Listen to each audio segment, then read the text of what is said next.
dia, pessoal. Que bom que nós estamos aqui juntos mais um sábado. Saibam que vocês estão fazendo assim um caminho muito trilhadinho para a aprovação de vocês, porque não existe jeito melhor de aprender do que fazendo questões, né? Quer dizer, pode até existir, mas eu desconheço. Vamos lá para a questão 16, naquele nosso material. A gente vai continuar. A gente fez da 1 a 15 no encontro anterior. Hoje a gente vai fazer da 16 a 30. A questão 16 diz o seguinte: no curso de ação penal, onde se imputa a prática de crime de roubo majorado, durante a oitiva das testemunhas de defesa, ocasião em que se identifica que a principal tese defensiva é de negativa de autoria, o juiz verifica que possivelmente o réu seria inimputável. Suspenso o processo antes do interrogatório e de encerrar a prova, realizado o laudo pericial, é constatada a total inimputabilidade do agente na data dos fatos. Diante da constatação, juntado o laudo, caberá ao juiz a, de imediato, absolver impropriamente o réu, aplicando medida de segurança, o que não gera reincidência. B. Caso constatada a autoria e a materialidade após instrução, condenar o réu aplicando medida de segurança e pena privativa de liberdade. C. Caso constatada a autoria e materialidade após instrução, absolver impropriamente o réu aplicando apenas medida de segurança. E D. De imediato condenar o réu aplicando medida de segurança, o que gera reincidência. Vamos lá, falar um pouquinho sobre medida de segurança. Primeira coisa que eu preciso falar para vocês é que a medida de segurança é uma espécie de sanção penal que sempre vai ser aplicada na ausência de uma pena. Prof, como assim? O sistema que a gente segue para a aplicação de medida de segurança se chama sistema vicariante ou unitário. Vou até anotar isso aqui.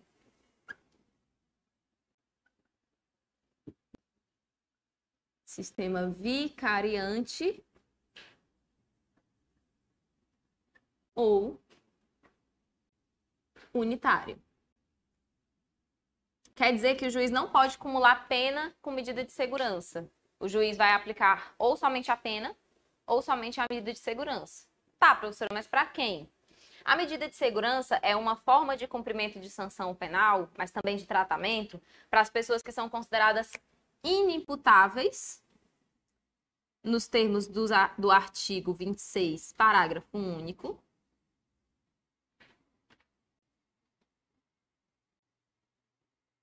Aliás, perdão, no artigo 26, caput.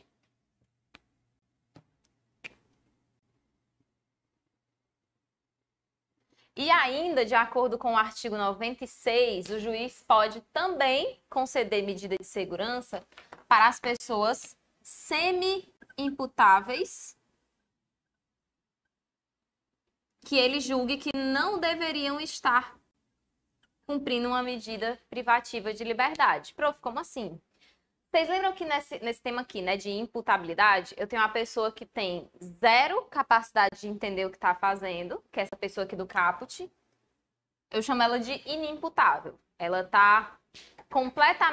tem inteira incapacidade de entender o caráter ilícito do fato ou de determinar-se de acordo com esse entendimento.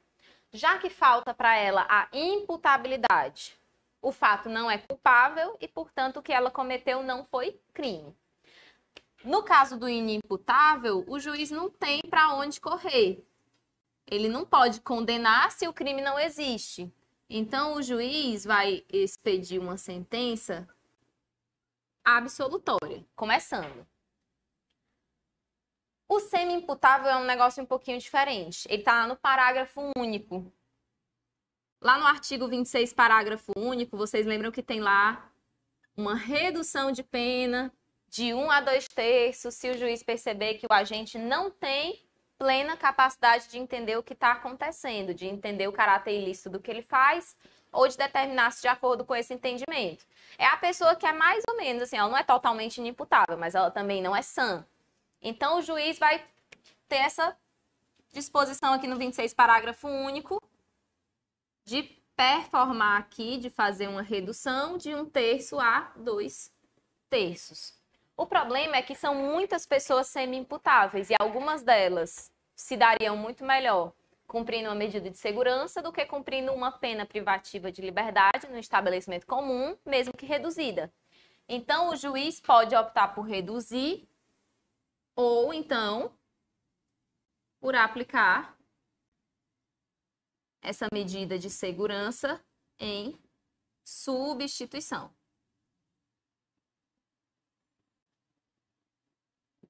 Deixa eu dar uma abrida aqui com vocês no artigo 26 do Código Penal. Ixi, eu estou no Código de Processo Penal. Peço desculpas. É isso. Vou pegar aqui o artigo 96. Estava lá no 200.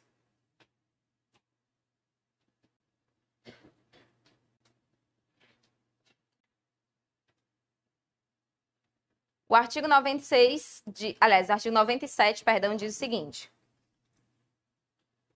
Se o agente for inimputável, o juiz determinará sua internação. Se, todavia, o crime for punível com detenção, o juiz pode submetê-lo a tratamento ambulatorial. 98.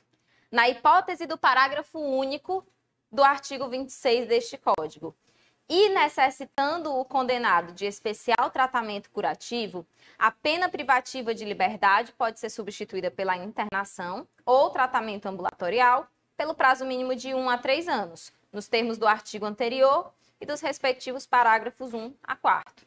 Então, o juiz vai optar aqui o que seja melhor.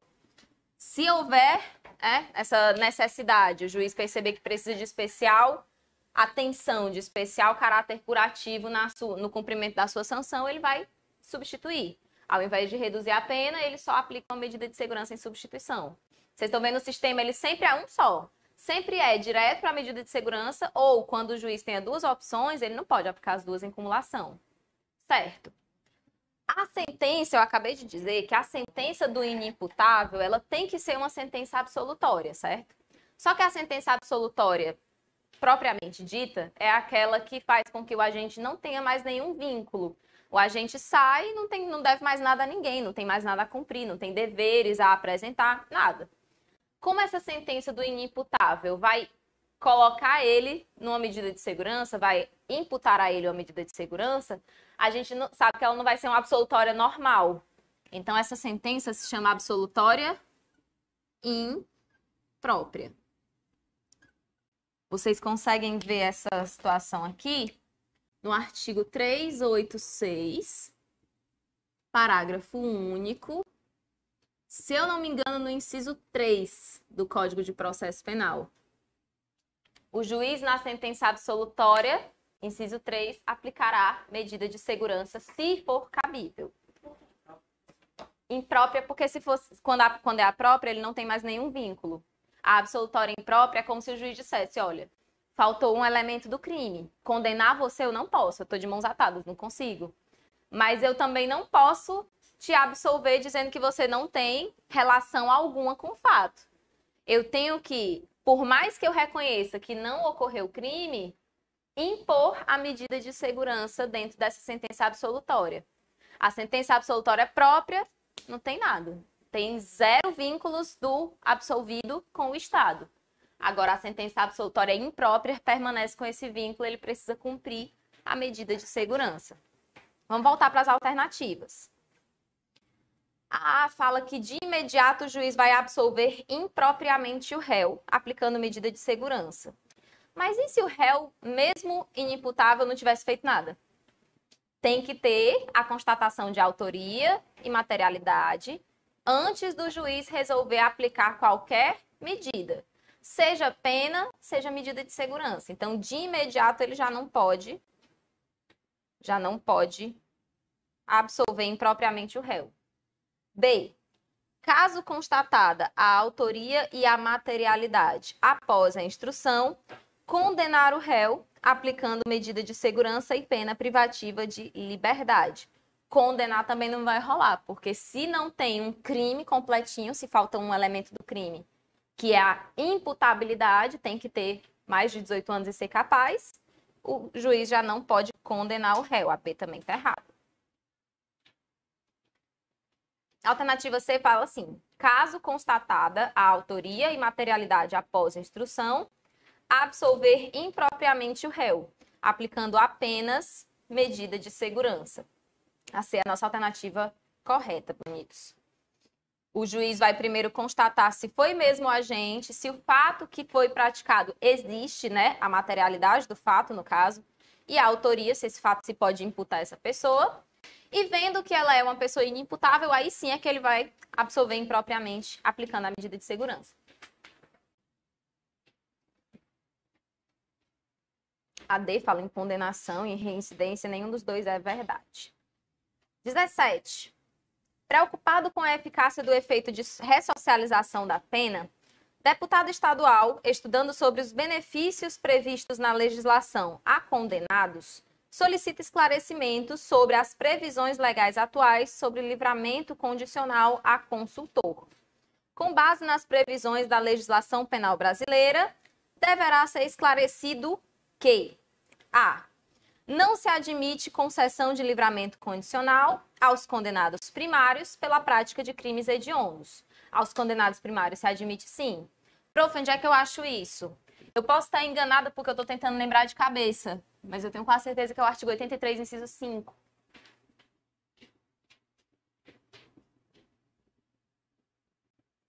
O livramento condicional, a gente vê nos filmes, né? Várias pessoas dizendo, não, eu saí, mas eu estou incondicional. O que isso quer dizer? Quer dizer que você cumpriu uma parte da sua pena, que te deu direito a um benefício de poder sair do local onde você a cumpre, mas você ainda tem gente de olho em você. Tem gente querendo saber se você, durante esse período de prova, que é o período em que você tem que cumprir todas as condições do livramento, você vai cumprir tudo direitinho de verdade, não vai dar causa a nada que o revogue. Se o livramento condicional for revogado, na maioria das vezes, o tempo em que ele passou em livramento condicional é descartado. Ele continua tendo que cumprir aquilo ali numa pena, certo? O artigo 83 diz quanto de pena a cumprir para fazer jus ao livramento condicional. Vou abrir aqui o artigo 83, para ver se eu estou certa no inciso, porque eu falei de cabeça.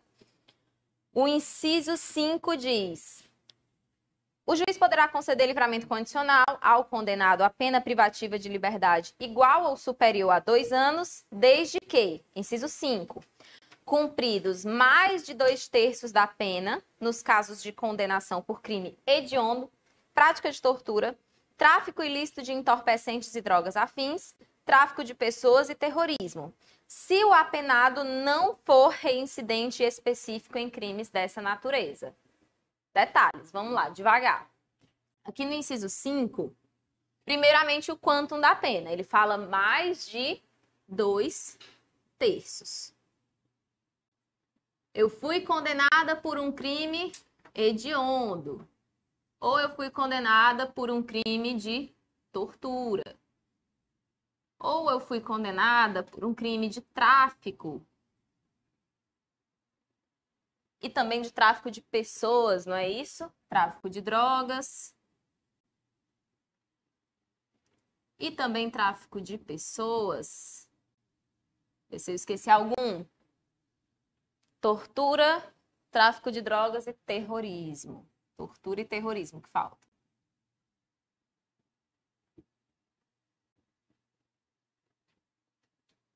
Ok, fui condenado por qualquer um desses crimes. Eu posso ter o livramento condicional? Depende. Vamos lá. Tenho que cumprir primeiro mais de 2/3 da pena. Seja ela qual for. Vamos supor uma pena de 12 anos. 12 anos por 3 são 4. Eu tenho que cumprir pelo menos 8 anos. 2 vezes 1/3 da pena. Ok. Depois que eu cumprir esses 2/3 da pena, vão para os meus requisitos pessoais. Já que eu não posso ser, de acordo com o inciso 5, desde que não seja reincidente específico em crimes dessa natureza. Isso quer dizer, primeiro, reincidente específico. A reincidência específica é quando eu pratico um crime antes, sou condenado, a condenação transita em julgado, depois eu pratico o mesmo crime. Ou então um crime, nesse caso, da mesma natureza. Se eu já tivesse antes condenação apta a me tornar reincidente por algum desses crimes, eu já não podia mais ter livramento condicional. Agora, por outro lado, se eu fosse réu primário, ré primária, no caso, que sou eu. Se eu fosse reincidente genérica, tivesse praticado antes, sei lá, um furto, eu poderia? Já poderia. Então, já anota aí. Eu queria muito o pincel azul, mas eu não sei onde ele tá. Anota aí. Quem é que pode? O réu primário e o réu reincidente, cuja reincidência seja genérica.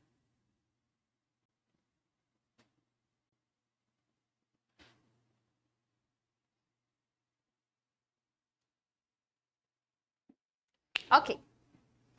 B. A prática de qualquer delito com violência ou grave ameaça à pessoa impõe o cumprimento de 2/3 da pena para a concessão do livramento condicional. Vamos lá. Primeiro, quando a gente tem os quantums, a gente tem lá no inciso 1, mais de 1/3, se o agente não for reincidente, tem bons antecedentes. Mais da metade, se o condenado é reincidente em crime doloso. E lá no parágrafo único diz só que quando o crime é com violência ou com grave ameaça, o livramento condicional também vai ficar condicionado a algumas circunstâncias pessoais. Por exemplo, esse agente aí tem uma conduta social adequada? Ele tem um comportamento adequado? Tudo isso daí vai contar. Mas não tem dizendo dos 2/3. A única parte que fala de 2/3 é para essas espécies de crimes aqui. Então, a gente tem aqui no inciso 1, mais de 1/3, no inciso 2, mais da metade. A única disposição sobre 2/3 é essa dos crimes hediondos, equiparados e o tráfico de pessoas. C. O reincidente na prática de crimes de furto qualificado não faz jus ao livramento condicional. Faz sim. Reincidente na prática de crime doloso faz jus, ele só precisa cumprir mais da metade da pena. E a D, alternativa D, diz que a condenação definitiva pela prática de crime anterior, punido exclusivamente com multa, é causa de revogação facultativa do benefício do livramento condicional. Vamos falar das revogações, né? A D está correta, já pode marcar que ela é o nosso gabarito. Mas para falar de revogação do livramento, eu vou pedir para vocês anotarem alguns artigos. Prof, onde é que tem esse negócio da revogação facultativa? No artigo 87 do Código Penal. O artigo 87 fala que, fora os casos, né, de revogação obrigatória, o juiz pode ainda revogar o livramento condicional se o agente tem uma condenação por uma pena não privativa de liberdade. Então, condenação à multa e condenação à restritiva de direitos vai entrar aqui, né? Vai ser uma dessas hipóteses. O juiz poderá também revogar o livramento se o liberado deixar de cumprir qualquer das condições constantes da sentença ou for irrecorrivelmente condenado por crime ou contravenção, a pena que não seja privativa de liberdade. Revogação facultativa. Então, anotam que são 2.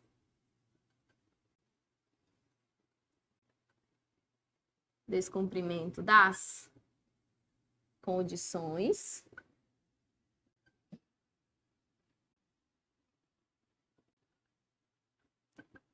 Condenação por crime ou contravenção.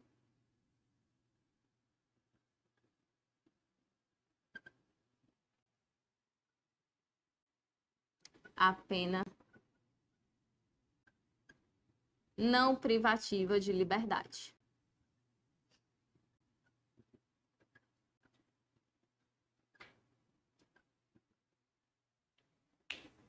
Oi, amor.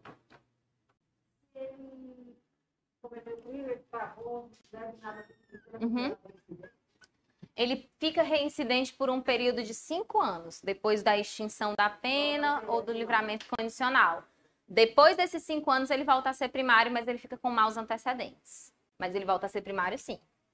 Lembrando que essa condenação tem que ser irrecorrível, viu, bonita? Se for condenação pendente de recurso, não conta ainda. O artigo 86 fala das hipóteses de revogação obrigatória. Artigo 86. Revoga-se o livramento se o liberado venha a ser condenado por pena privativa de liberdade, obrigatório, artigo 86. Condenação a PPL, pena privativa de liberdade.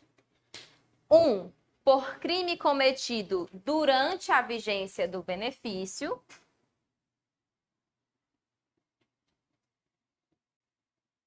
Durante a vigência do livramento condicional. E no inciso 2, por crime anterior, observado o artigo 84 deste Código. O crime anterior, né, vai ter que ter uma pena privativa de liberdade e para fazer o cálculo o juiz vai ter que considerar todas as condenações anteriores.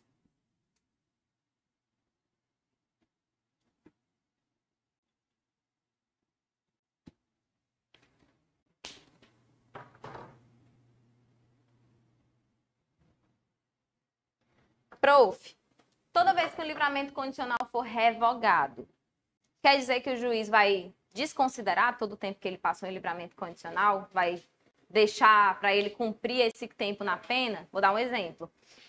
Livramento condicional, para todos os efeitos, se você cumpre o livramento direitinho, é como se você estivesse cumprindo uma pena. Então, se eu tenho 6 meses de livramento condicional que não foram revogados, esses 6 meses contam como cumprimento efetivo de pena. Agora, pense o seguinte. Se existe uma causa que se chama causa de revogação, significa que esse período aí já não vai mais contar. Eu tenho que cumprir tudo de novo, só que aí dentro da instituição, dentro da entidade, dentro do local onde eu vou cumprir a minha pena. Privativa de liberdade, restritiva de direitos ou multa. Geralmente privativa de liberdade. Aqui a gente vai lembrar do seguinte.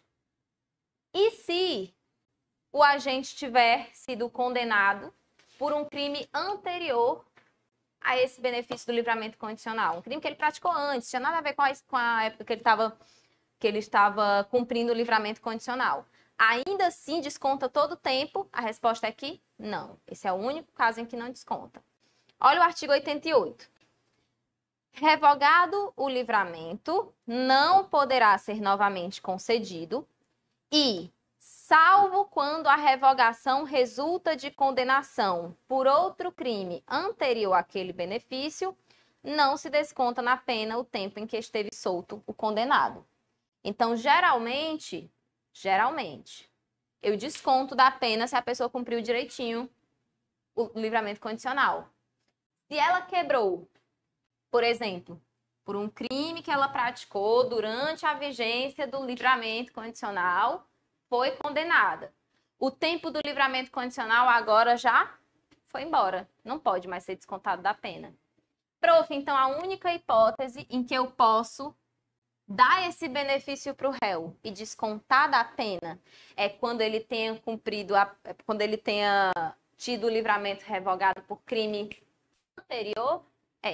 Só nessa hipótese aqui é que eu posso fazer o desconto e ele não perde o tempo do livramento condicional, não vai embora. Ele vai poder descontar na pena. A revogação não gera a perda do período.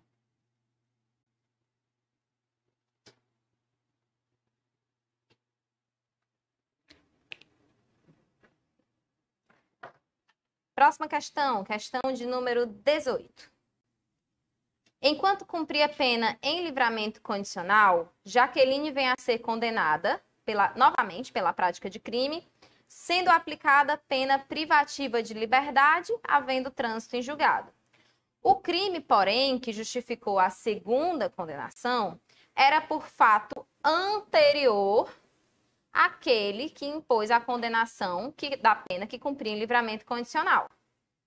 exatamente por isso não sendo reconhecida a reincidência. Considerando apenas as informações narradas sobre a nova condenação, assinale a afirmativa correta. A. Não é prevista, por ser fato anterior, como causa de revogação do livramento condicional. É sim, está no artigo 86. Aqui, ó, condenação por crime anterior, sim, gera revogação do livramento condicional. B. É causa de revogação obrigatória. Até aí tudo bem, porque é mesmo. Podendo o período em livramento condicional ser considerado como pena cumprida. C. É causa de revogação facultativa, podendo o período em livramento condicional ser considerado como pena cumprida, mesmo em caso de revogação. E D. É causa de revogação obrigatória, não sendo considerado como pena cumprida o período em livramento condicional. Vamos lá. Vocês lembram que a gente falou que para aproveitar o tempo, a pena a que eu tinha que ter sido condenada era uma pena não privativa de liberdade? O problema foi esse. Então, a gente fica entre a B e a D. A alternativa correta entre as duas é a D de dado. Por quê? Porque que a gente vai ter a causa de revogação obrigatória lá do artigo 86, no inciso 2. E no artigo 88, a gente tem como efeito da revogação que se a pena fosse de um crime anterior, tudo bem, mas sendo privativa de liberdade, ela não pode descontar na pena cumprida o tempo do livramento condicional. Vamos para a questão 19? Questão, só para recapitular. A gente foi para a questão 16, o gabarito era C. 17, D de dado. 18, D de dado. Vamos para 19 agora. Começar concurso de crimes. Pretendendo matar seus dois irmãos, Mévio e Caio, e com isso garantir-se como único herdeiro de seus ricos pais, Tício se aproveita do fato de Mévio e Caio estarem enfileirados e efetua um único disparo de fuzil em direção a estes, sabendo que, pelo potencial lesivo do material bélico, aquele único tiro seria suficiente para causar a morte dos dois colaterais, o que efetivamente ocorre. Descobertos os fatos, caberá ao promotor de justiça oferecer denúncia contra Tício pela prática de 2 crimes de homicídio qualificado aí ele quer que a gente diga qual é a espécie de concurso de crimes. Então, vamos lá. Toda vez que vocês virem que alguém com uma só ação deu causa a 2 ou mais crimes, a gente vai lembrar do concurso formal. Uma ação só que deu causa a 2 ou mais crimes é sempre concurso formal. Só que existem 2 espécies de concurso formal. A gente tem um concurso formal, vou lá para o finalzinho. A gente tem um concurso formal próprio ou perfeito. E a gente tem um concurso formal impróprio ou imperfeito. Vamos lá, concurso formal.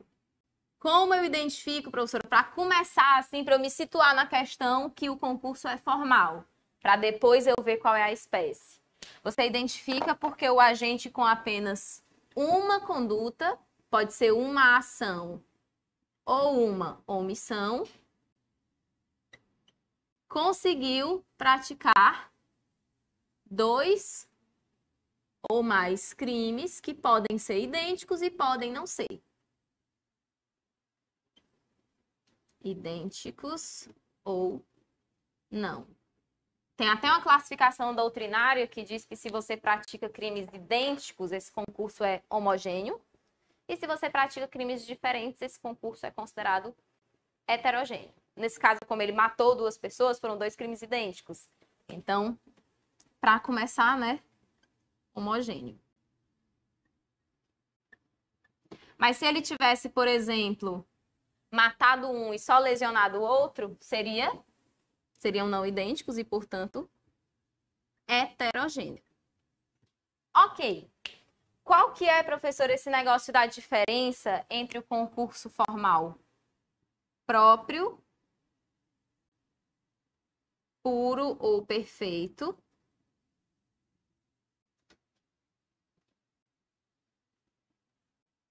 desse concurso impróprio.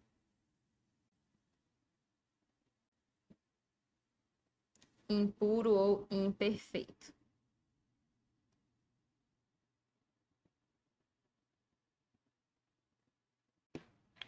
Para eu explicar o próprio, eu tenho que explicar primeiro o impróprio. Vamos lá. O impróprio é aquele que está na segunda parte do caput do artigo 70. É quando o agente procede mediante ação ou omissão dolosa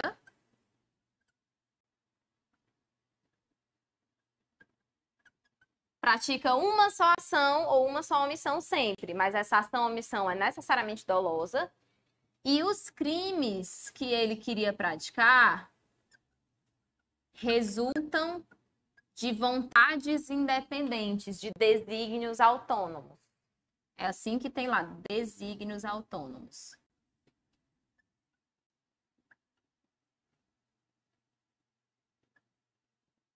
Aquela cena do Alto da Compadecida, da morte do padeiro, que ele morre junto com a mulher porque ele vai para frente dela, vocês lembram? Queria ou não queria matar os dois? Se ele não tivesse entrado na frente, não iam ser 2 balas? Iam. Então ele tinha vontade independente de matar tanto um como o outro.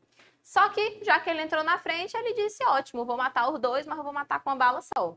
Foi exatamente o que aconteceu aqui na questão. Ele queria matar as 2 vítimas, mas aí ele aproveitou-se ali daquele momento em que eles estavam enfileirados, disparou, e o disparo, com a vontade dele muito explícita, né? O disparo que ele queria que matasse os dois, atingiu de fato os dois. Ele até calculou que aquela espessura daquele projétil ia ser suficiente para atingir os dois. Quando isso acontece, é porque você percebe que o agente pode até ter agido só com uma ação ou uma omissão, mas parece até que ele quis só economizar bala, sabe? Parece até que ele quis só economizar ali o modus operandi dele. Do mesmo jeito, ele mataria os dois com 2 balas diferentes, mas ele só mudou o jeito de matar. Aqui em cima, no próprio, puro ou perfeito, são os outros casos em que o segundo crime ou não tem uma intenção específica, ou então é crime culposo. Para ficar mais fácil, para você pegar logo assim na questão, a doutrina coloca 3 hipóteses em que com certeza o concurso vai ser próprio, puro ou perfeito. Primeira situação. Quando o agente, mediante uma só ação ou omissão, pratica vários crimes culposos, eu tenho certeza que o concurso é formal próprio, puro ou perfeito. Por quê? Porque o crime culposo nem resulta de ação ou omissão dolosa e nem o agente quer nenhum dos resultados, é acidente. Imagina uma pessoa que, com uma bala só, um disparo acidental na hora que ela estava limpando a arma, ela consegue acertar 2 pessoas, uma morre e a outra fica machucada. Aquilo ali, os dois, um foi um homicídio culposo e o outro foi uma lesão corporal culposa. Ele não quis nenhum dos dois, então o juiz aplica a pena de uma forma mais branda. A outra hipótese é nas hipóteses em que o agente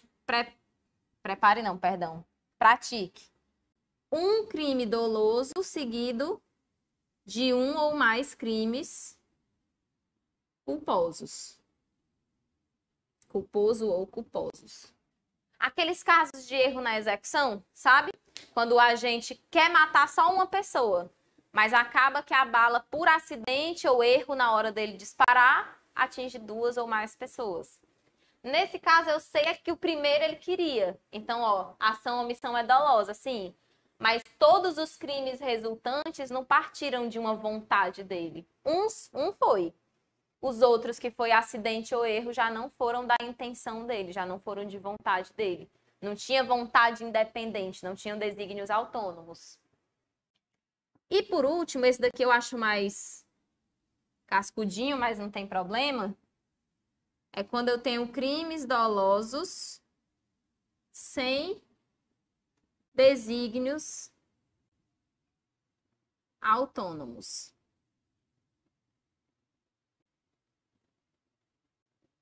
Acontece muito com qualquer crime que a pessoa pratique com um menor de idade, porque sempre que ela praticar um crime com um menor de idade, ela vai incorrer no crime de corrupção de menores. Isso não significa que ela tinha vontade específica de corromper o menor, não. Só quer dizer que ela estava lá na companhia dele ou que ela mandou ele praticar o delito por ela. Então, nesse caso, eu percebo, a corrupção de menores tem o dolo, tem a consciência de que o agente é menor e a vontade de praticar o crime na companhia dele ou de mandá-lo praticar, mas ele não precisa ter vontade específica direcionada à corrupção do menor, ele não precisa ter vontade de corromper. Tanto que, aproveitando aqui o ensejo, a súmula 500 do STJ diz que o crime de corrupção de menores é formal. Não precisa do agente comprovar que tinha ou não a específica intenção de corromper o menor, basta que ele pratique a conduta, né? Então, assim que se pratica a conduta, o crime já está consumado. Tinha gente que se defendia da corrupção de menores dizendo assim, ah, não, é porque eu não tinha... Eu que fui corrompido, né? O menor tinha mais passagem na polícia do que eu. Ou então descambava para o outro lado. Não, ele praticou o crime comigo, mas ele está saudável, está frequentando a escola, está tirando boas notas, então não foi corrompido. Para o STJ, nenhuma dessas duas aí vale, porque o que importa é que a conduta foi praticada e tem que ser punida. Então vamos para os itens. Como a gente já sabe que é concurso formal, a gente fica entre a B, a C e a D. Qual foi a espécie de concurso formal que o agente praticou na questão? Próprio ou impróprio? Impróprio. Então, a gente já fica entre a C e a D. Agora, vamos falar de critério de cálculo da pena. Nessa primeira espécie de concurso, você percebe que o agente não tinha tanta intenção assim... Oi, quer fazer aviso? Ah, não. Você percebe aqui que nessa primeira espécie, o agente ele não tinha intenção direta em relação a todos os delitos. Então, o critério que se aplica aqui é o critério de exasperação, o aumento. O juiz pega uma das penas e aumenta de 1/6 até a metade. É um critério que foi criado para beneficiar. Ao invés de eu somar duas penas, eu pego uma e aplico um aumento nela. Aqui no impróprio, impuro ou perfeito, você percebe que a pessoa se deu a mais trabalho, assim, para pensar num jeito de, com uma ação só, conseguir praticar todos os crimes que ela quer. Dessa forma, a gente percebe que é necessária uma punição mais pesada. Então, aqui a gente vai ter o critério de cúmulo material, a soma das penas.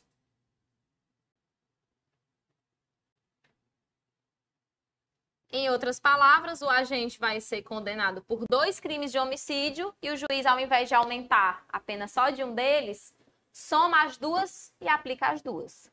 Artigo 70. Quando o agente, mediante uma só ação ou omissão, pratica 2 ou mais crimes, idênticos ou não, aplica-se-lhe a mais grave das penas cabíveis, ou, se iguais, somente uma delas, mas aumentada, em qualquer caso, de 1/6 até metade. As penas aplicam-se, entretanto, cumulativamente, se a ação ou omissão é dolosa e os crimes concorrentes resultam de desígnios autônomos, consoante o disposto no artigo anterior. Certo? Então, a alternativa correta aqui, nesta questão, é o concurso formal impróprio, devendo as penas serem somadas. Somadas.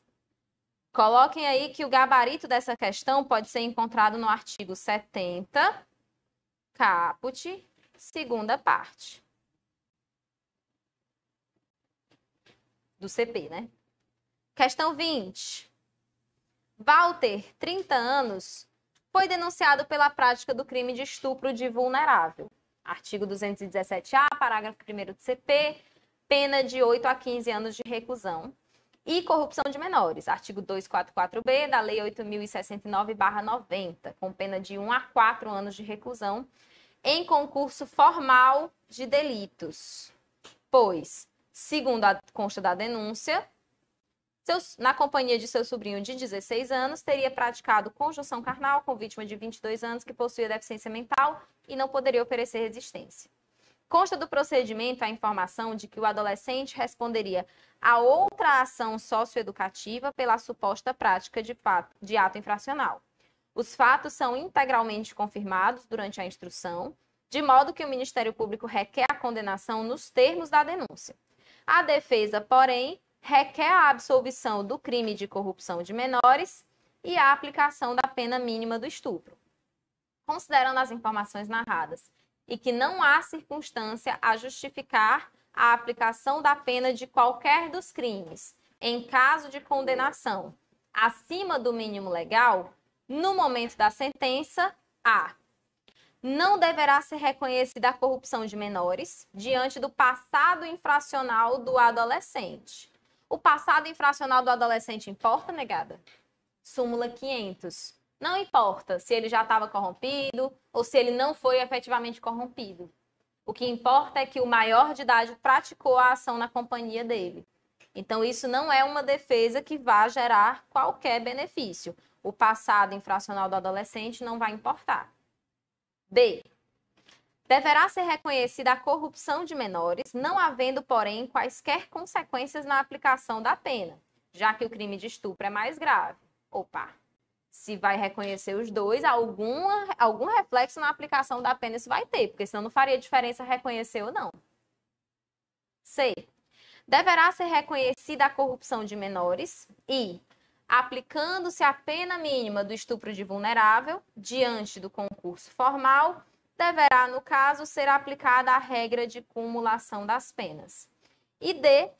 Não deverá ser reconhecida a corrupção de menores, que resta configurada quando o agente pratica crime com menor de 14 anos, afastando-se o concurso de crimes. A alternativa C está certa e eu vou explicar por quê. No caso do... Vou apagar essa parte aqui, né? Todo mundo já tirou foto? Já foi cobrada essa questão de outro modo. Eu acho até que eu expliquei ela na aula passada, mas como eu não tenho certeza, eu vou explicar de novo assim mesmo. Na maioria das vezes, você percebe que somar as penas é pior e aumentar as penas é menos pior. É um pouquinho melhor para o agente. O artigo 70, parágrafo único, pensando nessa regra, também considerou o seguinte... Parágrafo único. Que tem algumas situações em que as contas são complicadas e aumentar pode ser pior do que simplesmente somar as penas. A pena mínima do estupro aqui, que a gente tem no estupro de vulnerável, é 8 anos. Ele pediu para a gente considerar que não haviam circunstâncias que justificassem a aplicação da pena além do mínimo legal, né? Então, se o mínimo legal do estupro de vulnerável, a própria questão me disse, se o mínimo legal é 8 anos, porque é de 8 a 15, eu considero a pena mínima. E se, colocar aqui 217A, e se a pena mínima do 244B, que é a corrupção de menores, é de 1 ano, se o juiz for aplicar a regra do concurso formal próprio, puro, perfeito, ele vai pensar o seguinte: eu pego a mais grave das penas, se elas forem diferentes, ou se elas forem iguais, eu pego qualquer uma. Mas eu sempre vou aumentar a pena que eu escolher de 1/6 até a metade. Como elas são diferentes, o juiz vai pegar a maior pena, que é essa pena de 8 anos, e vai calcular pelo menos mais 1/6. Eu acho que eu até fiz para vocês aquele quadrinho de quantas infrações justificam o quanto de aumento, não foi? Pronto, é mais ou menos da mesma forma. Eu vou ter que calcular 1/6 de 8 anos. Vou pegar meu celular porque eu sou de humanas. Eu não sei fazer conta não, gente. Para ficar mais fácil, isso eu aprendi com a professora Ana Cristina, você transforma os anos em meses. Então, 8 anos vezes 12 meses. 96 meses. Para eu saber quanto é 1/6 disso daqui, eu divido por 6. São 16 meses. 16 meses são 1 ano e 4 meses, né? Mais ou menos. Então, eu tenho 8 anos mais 16 meses. 1 ano e 4 meses. O artigo 70, parágrafo único, diz assim: não pode, de jeito nenhum, a pena a que o agente vai ser condenado passar da que seria cabível pela soma. Eu quero que a gente faça um exercício aqui.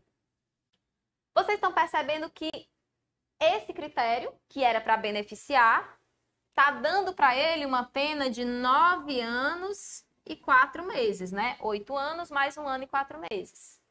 Se o juiz aplicasse o pior critério, que é o critério mais pesado, que é o de soma das penas, ele ficava com quanto? 9 anos.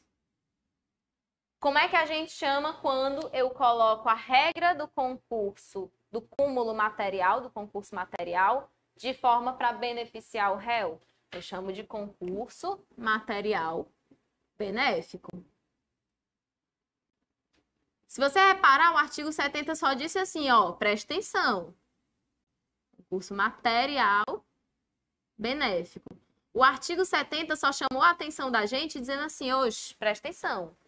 A pena que o juiz vai calcular, no máximo, tem que ser a pena devida se ele somasse. Porque esse é o pior critério. No máximo, tem que ser ela. Só que a gente fez as contas e passou, ó. É pior para ele aumentar do que só somar. Então, no caso, a alternativa C fala que deve ser aplicada a regra de acumulação das penas por causa desse concurso material benéfico. Então, anota aqui, embaixo logo da alternativa C, se vocês tiverem espacinho, ou puxa uma setinha para o lado, que essa parte final está justificada pelo artigo 70, parágrafo único do Código Penal. O artigo 70, parágrafo único, só fala que não poderá a pena exceder a que seria cabível pela regra do artigo 69, que é a regra de somar. Questão 21. Chico furtou 2 camisas em determinada loja de departamentos. Ao deixar a loja, o alarme soou e Chico acabou sendo preso, processado e condenado pela prática do crime tipificado no artigo 155 do Código Penal. O magistrado, ao realizar a dosimetria da pena, fixou a pena base em 2 anos de reclusão e, considerando que as 2 camisas foram furtadas nas mesmas condições, nas mesmas circunstâncias, de tempo, lugar e modo de execução, aplicou a regra prevista no artigo 71 do Código Penal e aumentou a pena em mais 6 meses, tornando-a definitiva em 2 anos e 4 meses de reclusão. Entre a data do recebimento da denúncia e a da sentença condenatória, passaram-se mais de 4 anos e o magistrado acabou por reconhecer na própria sentença condenatória a extinção da punibilidade pela prescrição. Sobre a sentença, pode-se afirmar que a. Está incorreta quanto à continuidade delitiva, porque Chico praticou crime único, mas a prescrição deve ser reconhecida.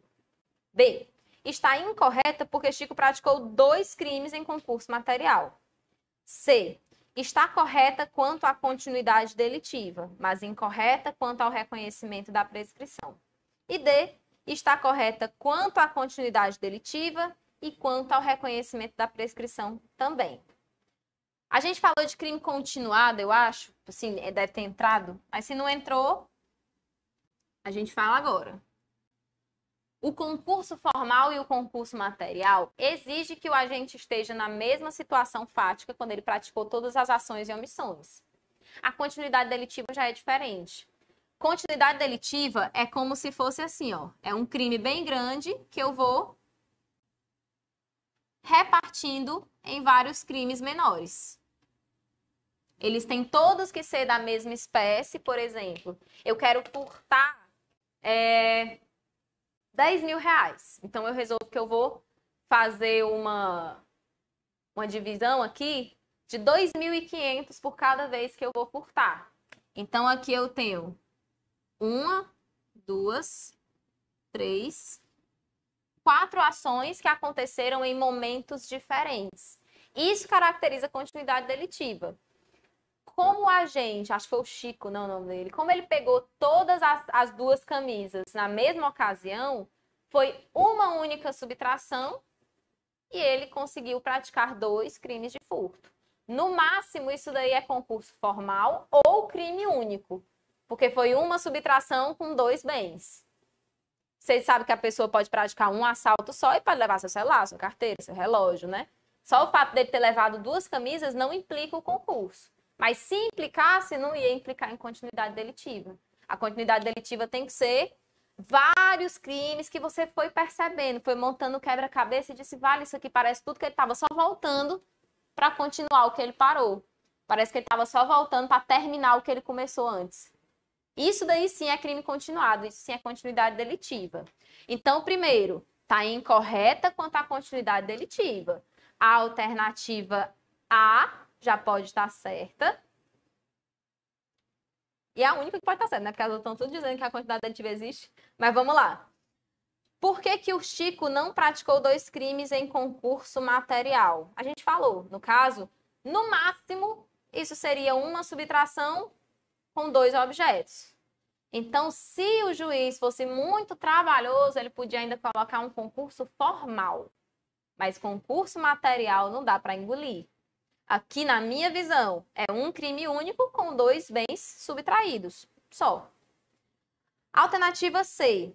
Alternativa C está errada tanto quanto à continuidade delitiva, quanto ao reconhecimento da prescrição. Por quê? A prescrição também está correta, professora? Também está.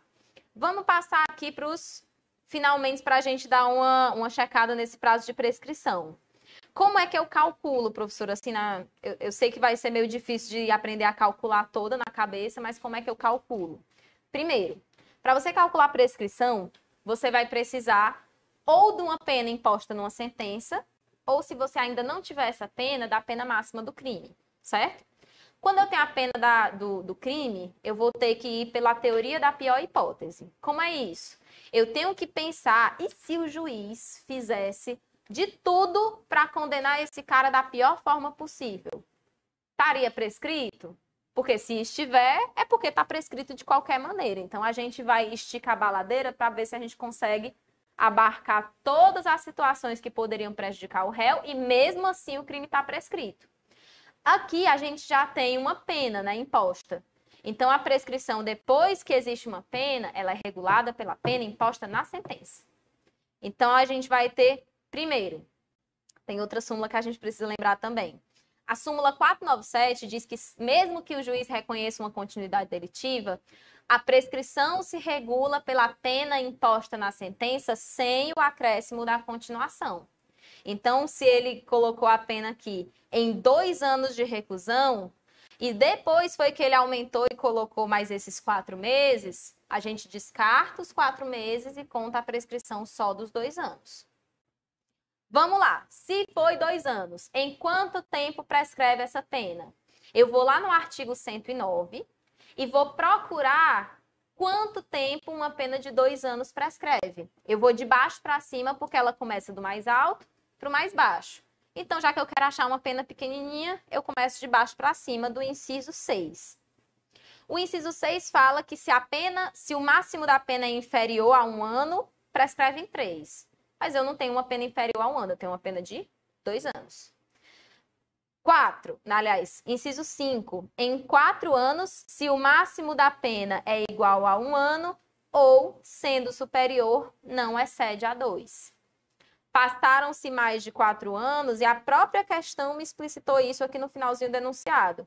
Entre a data do recebimento da denúncia e da sentença condenatória, passaram-se mais de 4 anos e o magistrado acabou por reconhecer na própria sentença a extinção da punibilidade pela prescrição. Primeiro, o magistrado está certo em reconhecer a extinção da punibilidade? Está, porque não se computa o acréscimo, só se computa a pena sem ele. Então, só se computariam 2 anos. Por esses 2 anos, pode anotar, com base no artigo 109, inciso 5, a pena está prescrita em 4 anos. O próprio enunciado diz que os 4 anos se passaram, então, prescrição aconteceu. A alternativa correta, então, bonitos, vai ser a alternativa A. A sentença está errada porque não houve continuidade delitiva, foi crime único. Mas quanto à prescrição, ela está correta, porque o juiz realmente calculou com base nos 2 anos, levando em consideração apenas esses 2 anos, dizendo que ela prescreveria em 4, como tem no artigo 109, inciso 5. Oi, amor. 497 do STF, mas deixa eu confirmar, porque vai que eu troquei, né, os algarismos.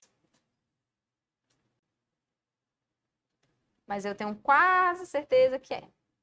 STF, súmula 497. Quando se tratar de crime continuado, a prescrição regula-se pela pena imposta na sentença, não se computando o acréscimo decorrente da continuação. Então, anotem 497 STF. 22. Maria foi condenada pela prática do crime de estelionato cometido contra a entidade de direito público, artigo 171, parágrafo 3º do Código Penal, em concurso material com o crime de falsidade documental. De acordo, artigo 298 do CP. De acordo com a sentença condenatória, Maria teria apresentado declaração falsa com assinatura atribuída a determinado servidor público, em que este último reconheceria a existência de união estável entre ambos. Com isso, Maria passou a receber pensão por morte, como dependente do aludido funcionário público. Exclusivamente sob o prima do concurso de crimes, a sentença A está incorreta, pois o magistrado deveria ter reconhecido a existência de concurso formal entre as condutas atribuídas a Maria, já que ela não as teria realizado com desígnios autônomos. Vamos lá. Concurso formal são quantas ações? Uma ação, uma omissão que dá causa a 2 ou mais crimes. Ok. Se ela teve a iniciativa de fazer a declaração falsa e logo depois de apresentar a declaração falsa, então pelo menos 2 coisas ela fez. O concurso é material. Assim, havendo concurso de crimes, é concurso material. Então, a gente já descarta, porque concurso formal entre as condutas não aconteceu. B. Está incorreta, pois o magistrado deveria ter reconhecido a existência de crime continuado entre as condutas atribuídas a Maria, já que elas a teria realizado nas mesmas circunstâncias de tempo, lugar e modo de execução. O que falta para o crime continuado aqui é que os crimes são diferentes. Todo crime continuado tem que ser, artigo 71, praticar 2 ou mais crimes da mesma espécie. Tem que ser crimes da mesma espécie para ser crime continuado. Então, tinha que ser, tipo, vários estelionatos, ou vários furtos, ou vários roubos. Aí poderia até ser. Mas crimes diferentes não geram continuidade delitiva. C. Está correta ao condenar Maria pela prática de ambos os crimes em concurso material, pois a conduta realizada ofendeu 2 bens jurídicos distintos. E a D, que eu vou deixar entre essas duas para ficar no suspense, está incorreta, pois o magistrado deveria ter reconhecido a absorção do crime de falsidade documental pelo crime de estelionato, uma vez que aquele se exauriu neste último, sem mais potencialidade lesiva. Vocês lembram que tem uma súmula que fala sobre isso? É a súmula, se eu não me engano, 17 do STJ. Inclusive, já vou abrindo aqui para falar sobre essa consunção.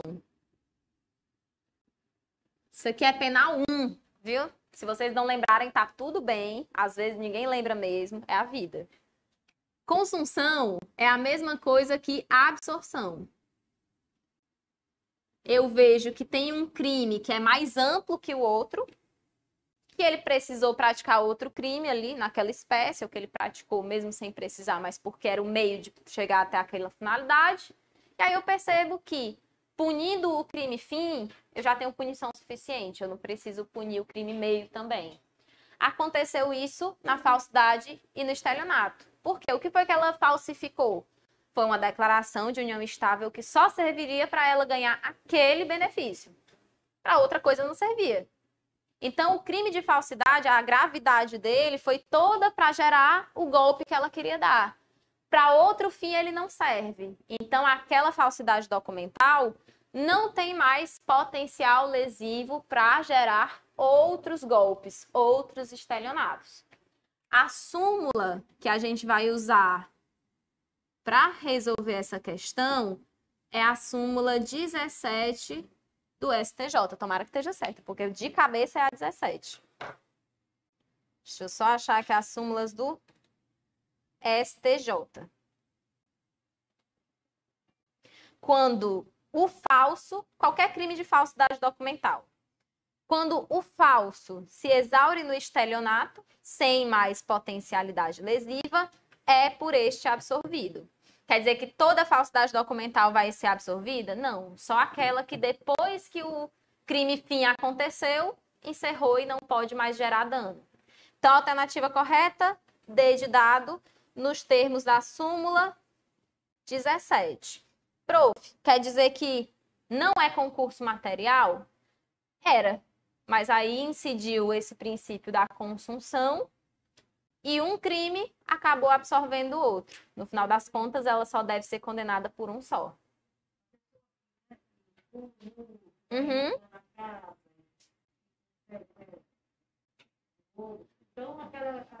A conduta da invasão de domicílio geralmente está absorvida pelo furto. Isso. Porque tem várias circunstâncias que já aumentam a pena do furto. Por exemplo, o fato dele chegar arrombando porta. Ele invadiu o domicílio, invadiu, mas ele já vai ser punido de 2 a 8 anos pelo furto e pela destruição ou pelo rompimento do obstáculo. É como se eles pensassem assim, não, esse crime aqui foi só para ele chegar lá. Sem isso ele não conseguia. A gente chama esses crimes de passagem obrigatória. Então, se eu sei que sem isso ele não conseguiria realizar o crime fim, tem mais sentido eu punir só o crime fim. 23. Quanto ao concurso formal, A pena poderá exceder a que seria cabível pela regra do concurso material se a ação ou omissão é dolosa e os crimes concorrentes resultarem de desígnios autônomos. A gente vai ter o seguinte, né? Se a ação ou omissão é dolosa e os crimes concorrentes resultam de desígnios autônomos, é a mesma regra que se aplica do concurso material, que é a regra de somar as penas. Então, a alternativa A, ela se contradiz. Ela diz que ela não pode exceder quando ela iria ser exatamente a mesma quantidade de pena, se fosse calculada por concurso material ou por concurso formal impróprio. Não tem excesso aqui, não tem nada se excedendo. A gente teria a mesma regra com a mesma pena, porque elas simplesmente seriam somadas. B. É aplicável a suspensão condicional do processo em relação às penas, às infrações penais cometidas em concurso formal impróprio ou imperfeito, uma vez que se considera a pena de cada uma isoladamente, ainda que a somatória ultrapasse o limite de 1 ano. Gente, eu tenho uma súmula aqui para falar para vocês, na verdade não só uma, várias. Mas, de início, súmula 243 do STJ, uma súmula muito importante para concurso de crimes, 243 STJ. O benefício da suspensão do processo não é aplicável em relação às infrações penais cometidas em concurso material, concurso formal ou continuidade delitiva, quando a pena mínima combinada, seja pelo somatório, seja pela incidência da majorante, ultrapasse o limite de 1 ano. A B está dizendo que mesmo que ultrapassasse, poderia. Vamos só relembrar o que é a suspensão condicional do processo. Eu coloquei aqui? Coloquei. Suspensão condicional do processo é um benefício que está lá no artigo 89 da Lei 9.099/95, que é a Lei de Juizados Especiais.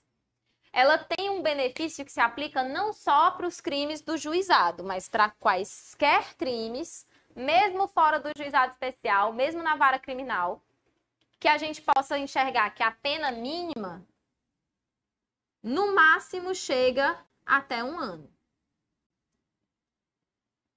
Até 1 ano. Então, por exemplo, furto simples, ele tem pena máxima de 4. Não vai para o juizado porque o juizado é só crime até 2 anos.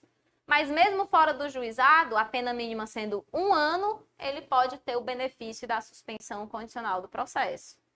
O juiz deixa suspenso o processo por 2 a 4 anos. Durante esse período de suspensão, ele cumpre algumas condições.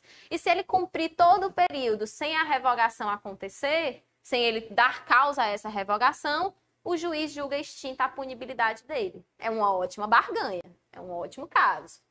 No caso aqui, se a lei colocou esse limite de 1 ano, é porque passou de 1 ano, infelizmente já não pode mais.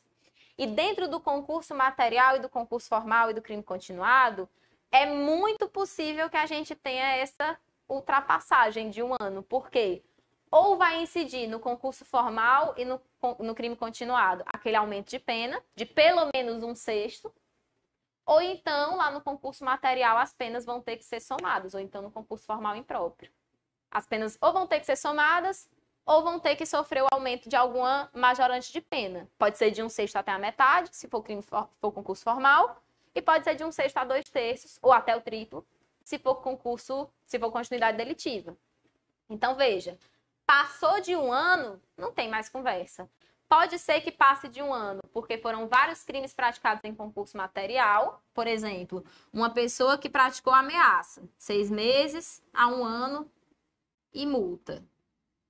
E ainda praticou, deixa eu pensar, depois da ameaça, uma injúria.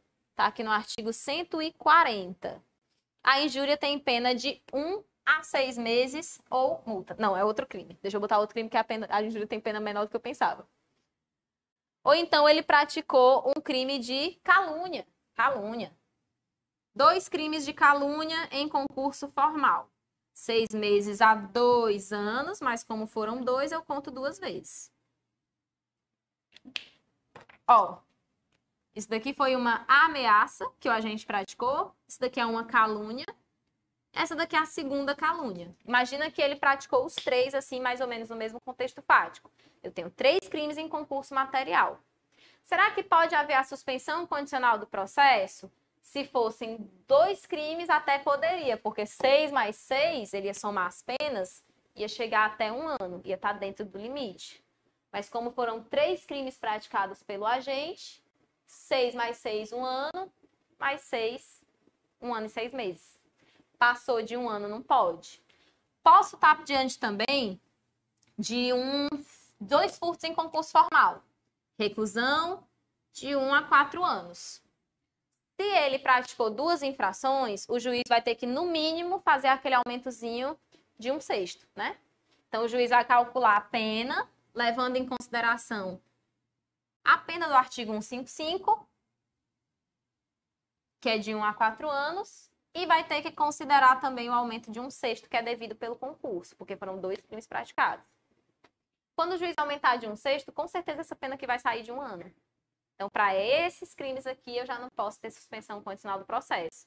É basicamente isso. Se por causa do aumento ou por causa da soma das penas passar de 1 ano, não pode mais ter suspensão condicional do processo. Então, a B está errada, porque ela diz que poderia, mesmo que a somatória passasse de 1 ano. C. As penas de multa são aplicadas distinta e integralmente no caso de concurso formal impróprio ou imperfeito, incidindo a extinção da punibilidade sobre a pena privativa de cada crime isoladamente.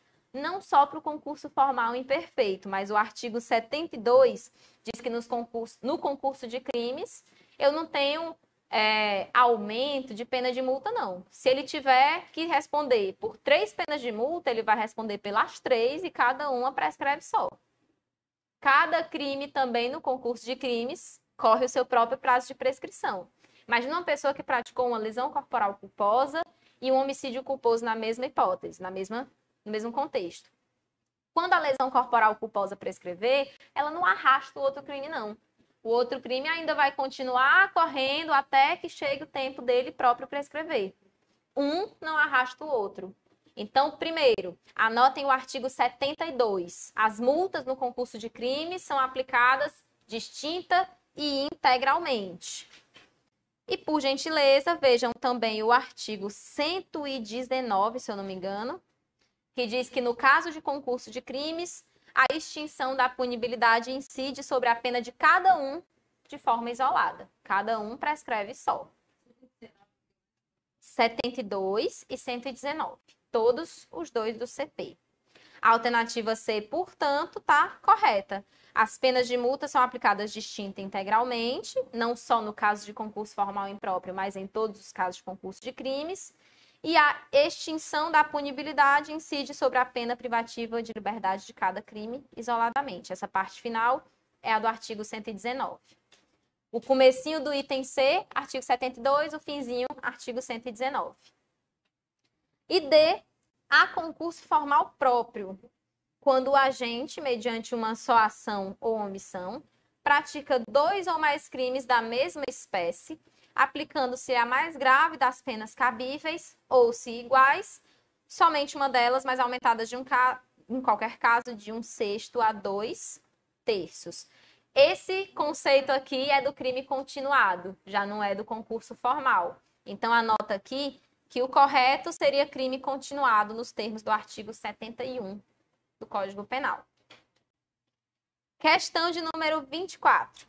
Henrique, primário e de bons antecedentes, com 19 anos de idade, praticou, no dia 10 de janeiro de 2012, durante a madrugada, 4 roubos consumados com emprego de arma de fogo contra estabelecimentos comerciais do tipo posto de gasolina, situados em bairros diversos da cidade de Macapá. Henrique foi denunciado pelo Ministério Público pelos 4 crimes cometidos naquela data e o magistrado impôs ao réu a pena de 5 anos e 4 meses de reclusão para cada um dos crimes cometidos. Neste caso, o magistrado deve reconhecer o concurso formal. Concurso formal só se fosse uma ação, vários crimes. Aqui a gente viu foram várias ações, vários crimes. Ele passou em vários bairros e assaltou vários postos de gasolina. B, concurso formal também não. A e B já estão descartadas. C, crime continuado e aumentar a pena de um só dos crimes, aplicar a pena de um só dos crimes, aumentada até o triplo. E a D fala crime continuado e aplicar a pena de um só dos crimes, aumentada de 1/6 a 2/3. Eu queria lembrar para vocês, o crime continuado tem 2 possibilidades de cálculo. A primeira, que é a mais específica, a mais grave, que eu falo logo, porque ela já esclarece bastante coisa, é a do parágrafo único do artigo 71, se chama crime continuado específico. É quando o agente, além de agir com dolo, pratica crime com violência ou grave ameaça contra a pessoa. E aí você percebe que só 2/3 não é aumento suficiente, porque pode acontecer como nesse caso aqui. Ele praticou 4 crimes. Aumentar até 2/3 não seria suficiente. O parágrafo único do artigo 71 diz assim: nos crimes dolosos contra vítimas diferentes, cometidos com violência ou grave ameaça à pessoa, poderá o juiz, considerando a culpabilidade, os antecedentes, a conduta social e a personalidade do agente, bem como os motivos e as circunstâncias, aumentar a pena de um só dos crimes, se idênticas ou a mais graves se diversas, até o triplo, observadas as regras do parágrafo único do artigo 70 e 75 deste Código. O juiz vai aumentar, nesse caso, até o triplo e não até 2/3. O item correto, portanto, é o item C. Prof, então, quando é que se aplica o aumento de 2/3? Quando fugir dessa hipótese do parágrafo único.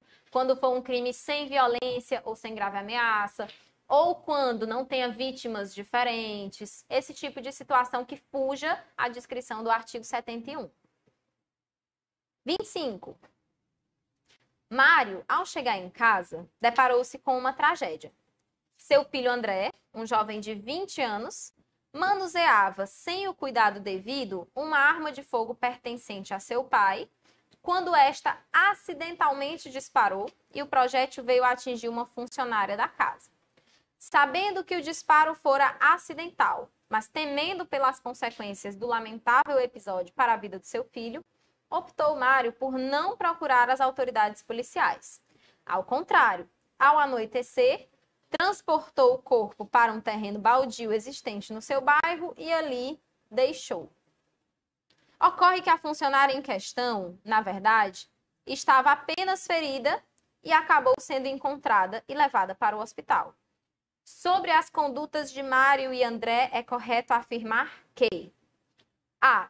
Mário deve ser punido pelo crime de ocultação de cadáver e André pelo de lesão corporal culposa. B.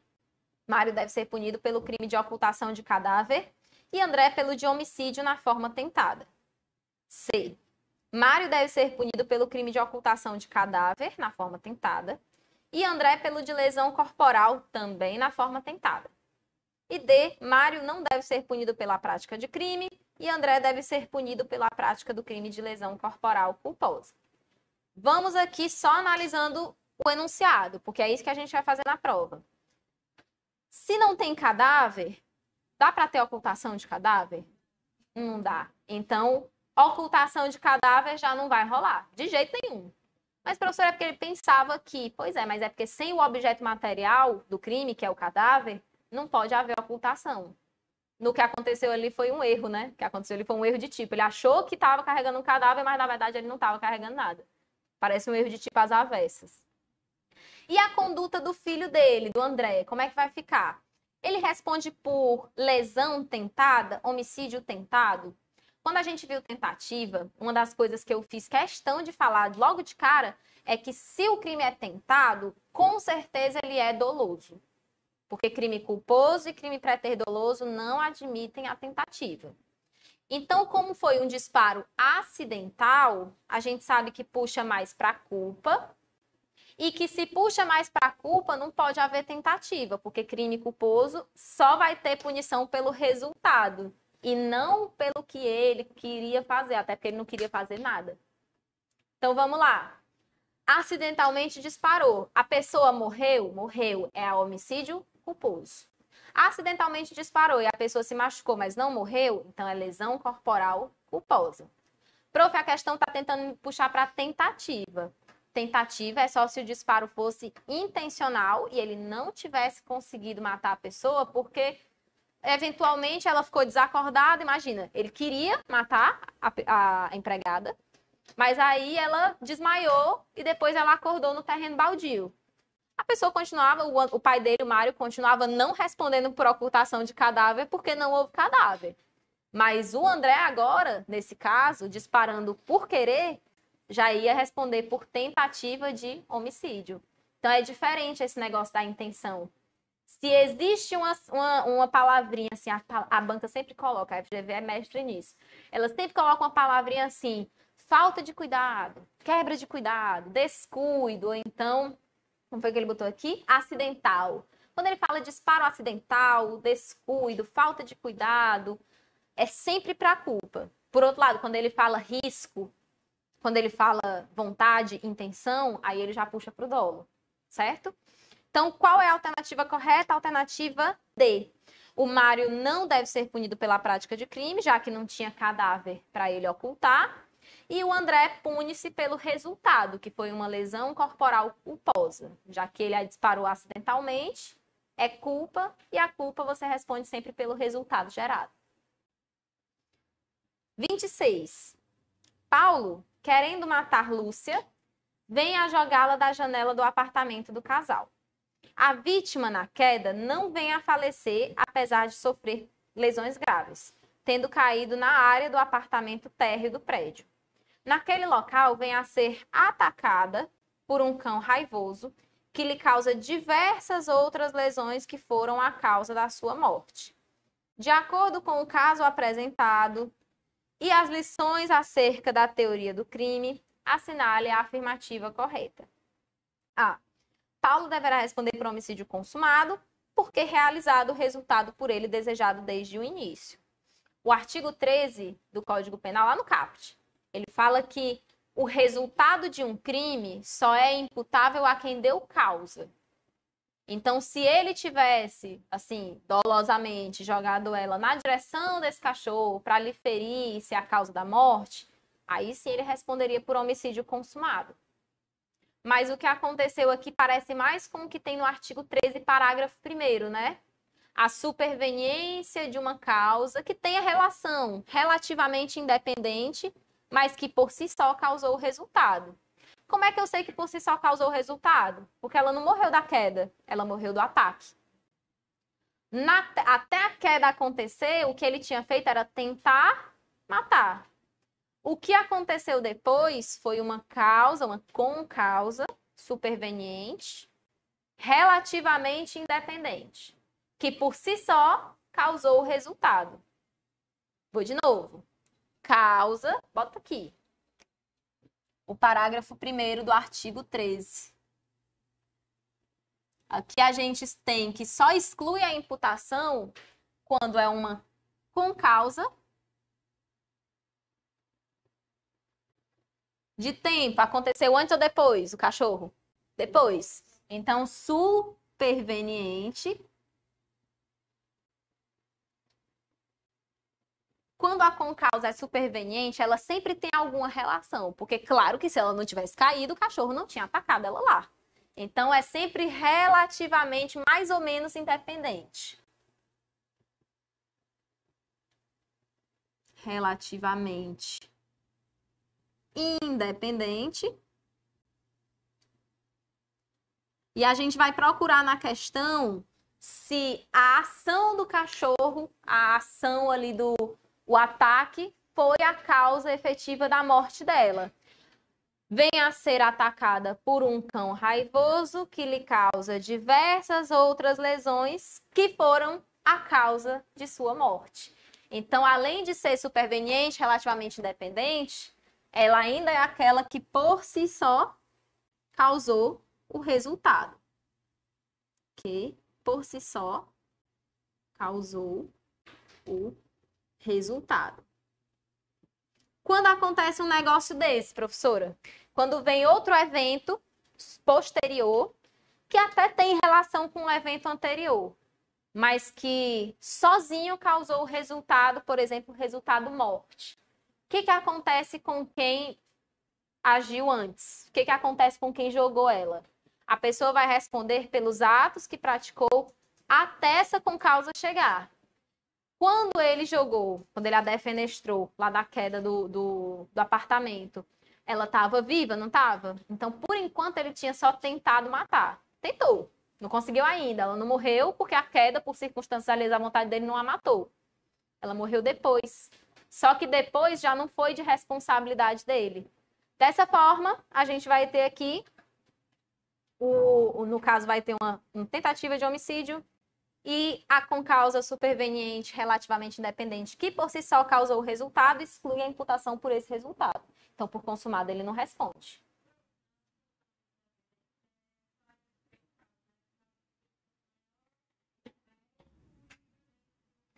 Absolutamente independente pode ser o veneno também, mas assim, absolutamente ela só pode existir se for antes ou à mesma hora. Assim, absolutamente independente e superveniente. Só se for caso fortuito, aqueles casos que tu citou. Caso fortuito, acidente, né? Imagina que na mesma hora que ela tava caída ali no chão, um poste cai em cima dela. Não tem nada que ninguém fez para causar aquilo. Foi fortuito, foi acidental. Então, nesse caso aí, seria absolutamente independente só nesses casos aí. Alternativa B.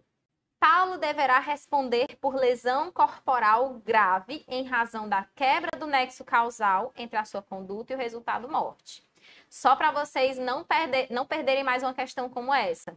Sempre que a questão falar fulano querendo matar fulana, assim como fala Paulo querendo matar a Lúcia, fez tal coisa. Ele sempre vai responder por homicídio a alguma coisa. Pode ser tentado, pode ser consumado, pode ser o que for, mas ele responde por homicídio a alguma coisa. Se ele dissesse Paulo com a intenção de lesionar Lúcia, aí sim, ele responderia por lesão corporal a alguma coisa. Quando a questão aponta o dolo, geralmente ela está apontando também o crime pelo qual ele vai responder. A culpa é que dá uma baldeada, né? Mas o dolo ele é mais fácil.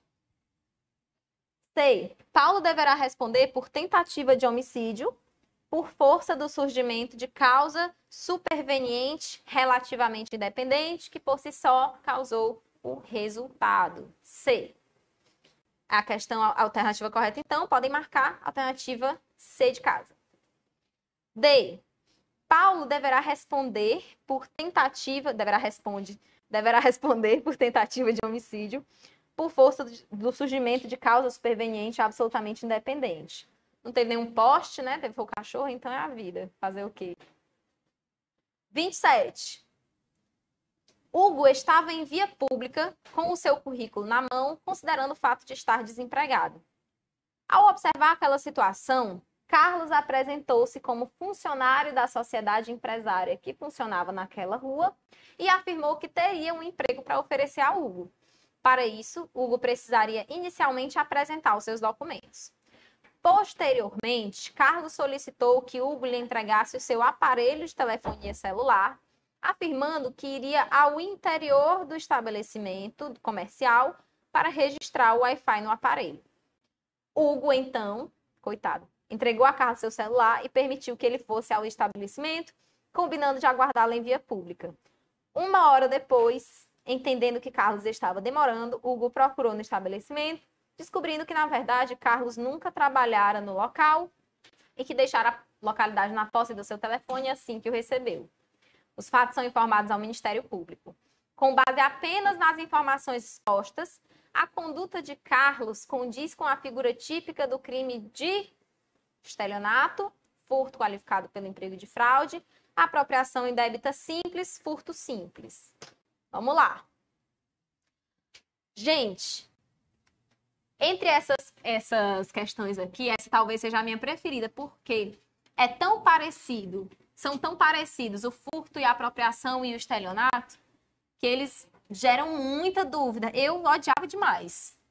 Mas depois que eu saquei qual é a do estelionatário, aí a gente pode pegar mais o rumo dessa questão. Sempre que meus amores pensarem em estelionato, vocês vão lembrar que o verbo do estelionato é obter.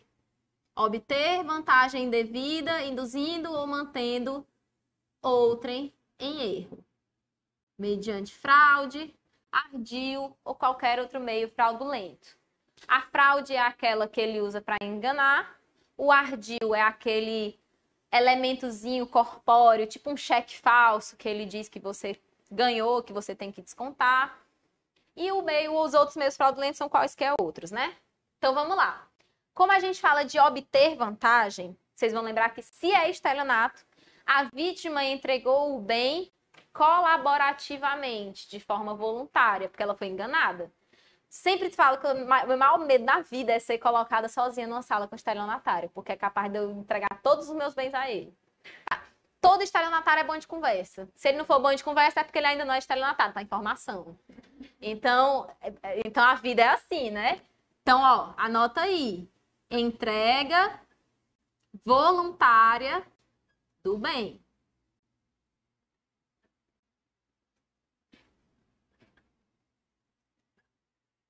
A vítima entrega feliz e satisfeita porque ela acha que vai ganhar alguma coisa com isso. Como foi o caso aí, a pessoa achava que ia ganhar um emprego, né, tadinha?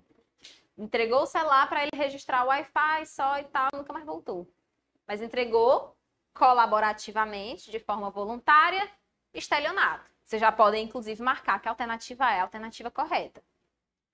Se fosse um furto mediante fraude,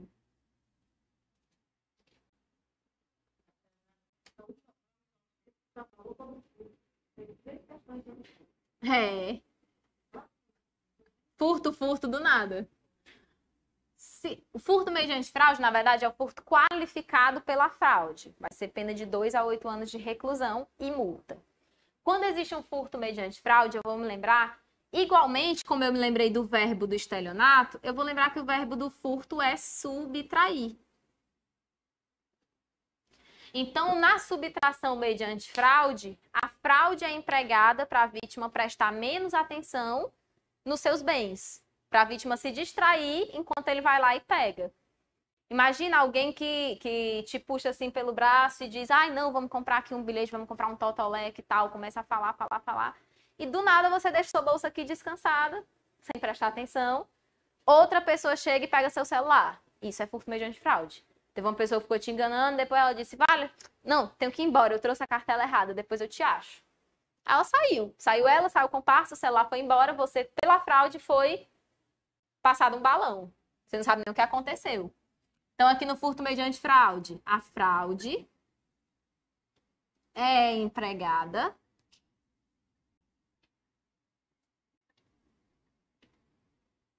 para reduzir a vigilância da vítima. Reduzir a vigilância da vítima sobre o bem.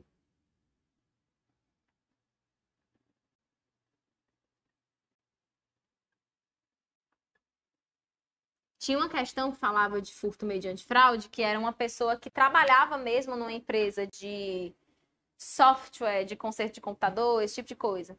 Aí ela tinha que ir numa casa de uma pessoa, buscar o computador, sentou lá no sofá, ficou esperando a pessoa trazer. Na hora que ela sentou no sofá, ela viu que tinha R$ 100 ali na mesa. Aí ela disse, ei, falta um cabo aqui, tu não quer ir buscar não? Ah, falta. Tá lá deve estar lá por dentro, nas coisas dele, vai lá buscar. Aí aproveita da distração, pega aqui, bota no bolso.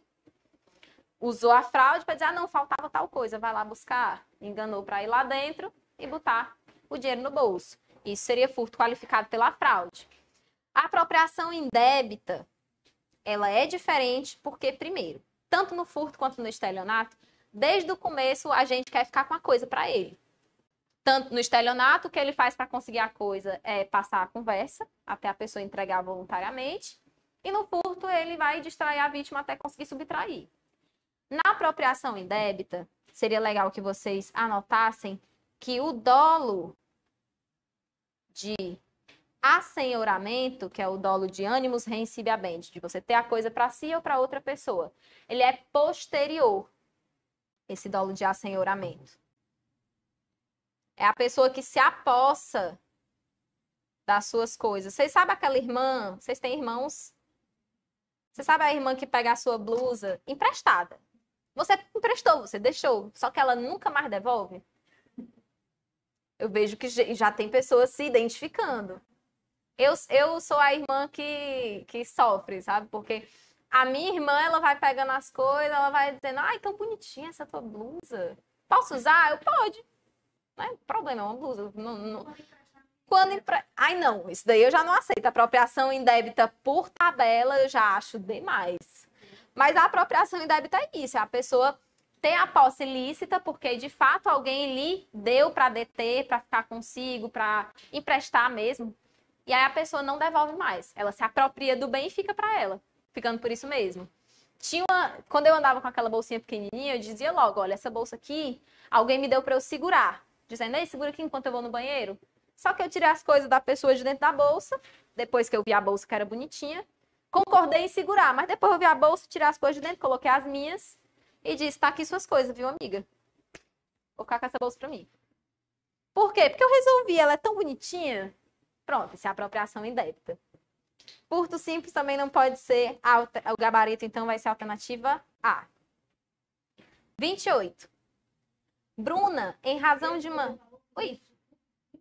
Nessa que a pessoa concordou em segurar, mas depois tirou as coisas, não, isso é apropriação indébita. Porque como ela concordou, o furto simples seria só a subtração mesmo. Eu vi uma pessoa com uma bolsa, a bolsa está aberta, aí eu percebi que essa pessoa está com o celular quase saindo. Aí eu resolvi aproveitar a situação. Peguei o celular, não empreguei nada. Nem chave falsa, nem fraude, nem escalada, nem destreza. Talvez um pouquinho de destreza, né? Mas eu olhei assim, aproveitei, a pessoa olhou pro outro lado. Nada de destreza, né? A pessoa olhou pro outro lado, eu também aproveitei a situação. 28. Bruna, em razão de uma briga com sua mãe, foi morar na residência da sua tia Lúcia, de 50 anos de idade, irmã de seu pai. Após 4 meses morando no local, Bruna subtrai, sem autorização, a motocicleta de Lúcia, que ela nunca deixou a sobrinha usar, e foge para outra cidade juntamente com seu namorado.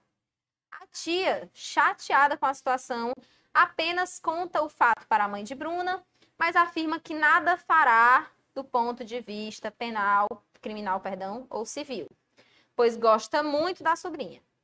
O ocorrido, porém, chega ao conhecimento do Ministério Público, que oferece denúncia em face de Bruna pela prática do crime de furto. Nessa situação, é para a gente dizer se o Ministério Público agiu de forma correta ou de forma incorreta. Vamos lá.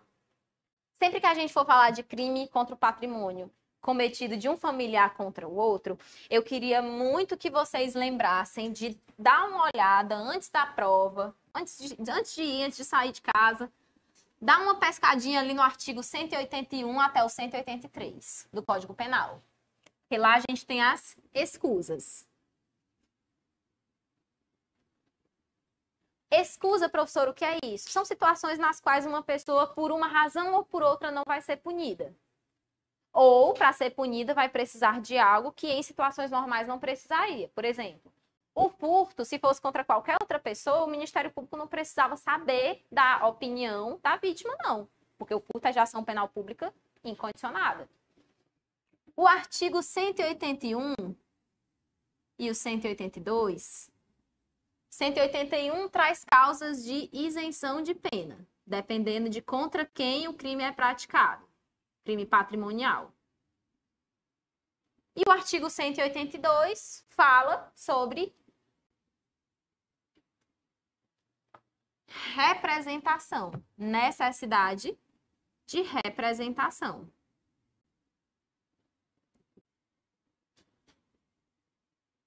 É como se o Código Penal dissesse assim, olha, já que vocês são familiares, pode ser que vocês queiram se entender sozinhos, sem a lei se meter. E se vocês quiserem fazer isso, eu é que não vou ficar no caminho. Então, em algumas hipóteses, ele resolveu dar logo a isenção de pena, e em outras hipóteses ele disse, tá, pode até ter, porque vocês não são lá tão próximos, mas se tiver, vai precisar da representação da vítima, vai precisar da vontade da vítima de fato, trazer essa pessoa para punição dela, do ponto de vista criminal ou do ponto de vista civil. O artigo 181 diz assim, é isento de pena quem comete qualquer dos crimes neste título em prejuízo, primeiro, do cônjuge, enquanto eles estão casados, na constância da sociedade conjugal, e 2, ascendente ou descendente, sendo parentesco legítimo ou ilegítimo, eu sei que isso não existe mais, mas tem aí, né? Civil ou natural.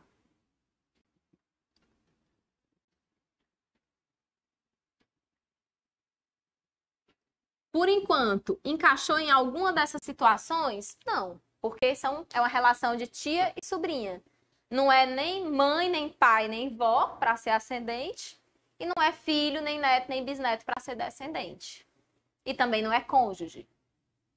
No 182, a gente tem mais duas hipóteses aqui. Três hipóteses, 3 incisos nos quais. Tá, nesses casos, os mesmos crimes podem até ser processados, mas só se a vítima representar. Quais são eles? Primeiro, o cônjuge que ainda não está divorciado, mas está desquitado, não existe mais o desquite, mas na época, né? Está desquitado ou separado judicialmente. Então, vou colocar cônjuge desquitado. É o novo desquite? Ou separado judicialmente. Sabe aqueles processos demorados de divórcio, que precisa ter partilha, que precisa ter um monte de coisa para resolver, com filho menor, com não sei o quê, pronto. Esse daí até sair o divórcio, vai ser lá na frente. Por enquanto ele está assim, em processo de separação judicial.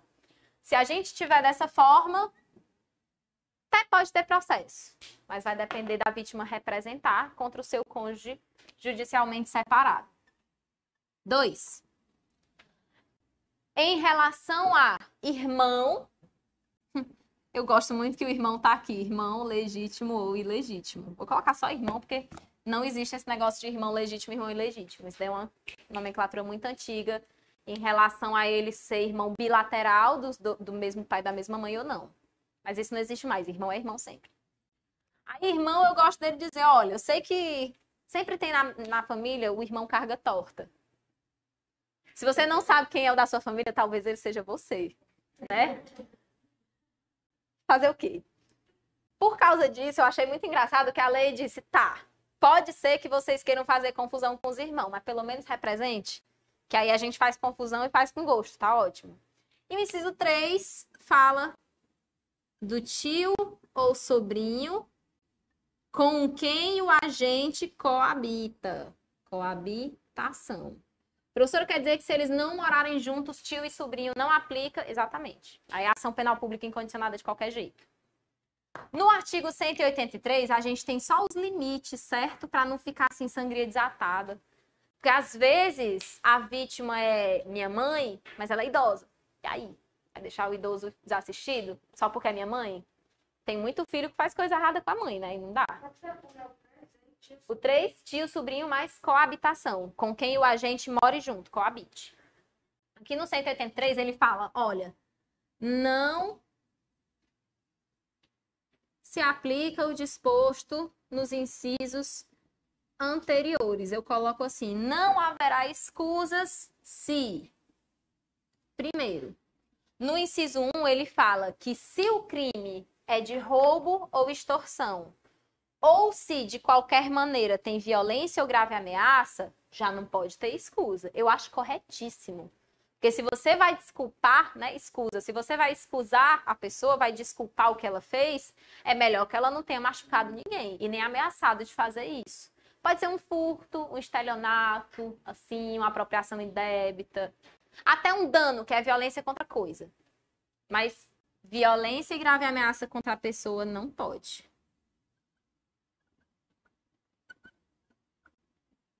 Grave ameaça contra pessoa. No inciso 2 diz que não se aplica para o estranho que participa do crime. Imagina que você foi furtar um dinheiro da carteira da sua mãe e aí você usou o seu amigo para distraí-la enquanto isso. Ele participou. Ele responde, você não responde.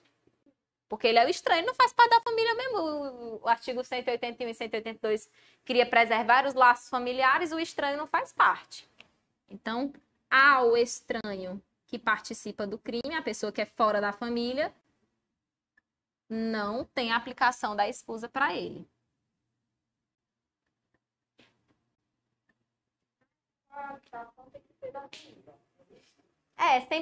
Sempre ou é cônjuge, ascendente, descendente, irmão, tio, sobrinho, mas a única que exige coabitação é esse, porque o tio e sobrinho já é um núcleo mais distante do que irmão, do que pai, mãe, vô e vó. No terceiro, também não se aplica se a vítima tem 60 anos ou mais. Se ela tem aqui, se o crime é praticado contra a pessoa com idade igual ou superior a 60 anos. Então, vítima idosa, ninguém vai deixar a pessoa se aproveitar dos idosinhos, não, gente. Vamos cuidar dos bichinhos. Então, aqui, sempre que for idoso, não tem escusa, não tem necessidade de representação, não. É ação penal pública incondicionada e pronto. Então, vamos lá. Foi uma sobrinha que praticou um crime de furto com a motocicleta da tia. E a tia disse que nada queria fazer do ponto de vista civil e nem criminal. O Ministério Público, mesmo assim, ofereceu a denúncia por furto. O Ministério Público agiu corretamente?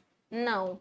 Porque já que elas têm essa relação de tio ou sobrinho, se fosse para ter ação penal, precisava ter representação. Então, ó, já que o Ministério Público agiu de maneira incorreta, a gente está entre a C e a D. A C diz que, de maneira incorreta, pois a ação penal, no caso, é pública condicionada à representação. Certo. Alternativa C. A D está errada porque ela diz que não é punível o crime patrimonial praticado em detrimento da tia. Não é punível? Sim, até a página 2. Se ela representar, é. Então, dizer que não é punível já não vai estar tão certo assim. 29. Ao receber a intimação para efetuar pagamento decorrente de condenação judicial, o réu, pessoa de baixa instrução, entrega o valor pertinente ao oficial de justiça Roberto, que o utiliza para pagamento de dívida própria. Sobre a conduta praticada pelo Roberto, é correto afirmar que a. O fato é atípico porque o Código Penal não pune o chamado peculato de uso. A alternativa A está completamente equivocada, porque furto de uso até que vá lá, porque são particulares. Mas chamar algo de peculato de uso implica um funcionário público com um bem que ou é público ou está sob a guarda da administração. Então, não dá para ter esse tipo de liberalidade com esses bens, porque já são de responsabilidade do Estado. B. Foi cometido o crime de peculato mediante erro de outrem, já que o oficial de justiça não colaborou para o erro do sujeito passivo. Aqui a gente vai ter um peculato que é chamado pela doutrina de peculato estelionato, peculato mediante erro de outrem. Ele está no artigo 313, certo? E essa alternativa B é a alternativa correta. Prof, e se o oficial de justiça tivesse enganado o jurisdicionado, dizendo que era ele mesmo que tinha que receber o dinheiro? Ele ainda praticava peculato mediante erro de outrem? Não. Aí ele seria punido por estelionato. Obteve vantagem, mantendo ou induzindo alguém em erro. O artigo 313. 313 diz assim: apropriar-se de dinheiro ou qualquer utilidade que, no exercício do cargo, recebeu por erro de outrem. Pena reclusão de 1 a 4 anos e multa. Vamos para a alternativa C. Roberto deve responder pelo crime de peculato na modalidade de apropriação.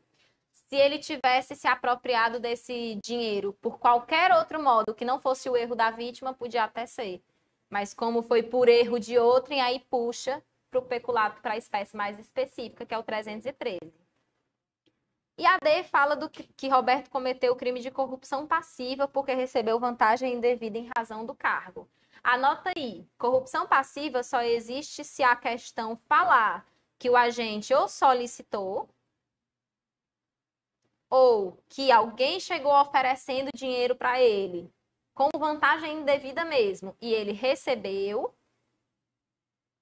Ou então, quando a pessoa disse, olha, hoje eu não tenho, mas amanhã eu vou ter um dinheiro para botar na sua mão. Aí ele fala, tá bom, até amanhã. Aí, nesse caso, ele aceitou promessa de vantagem indevida.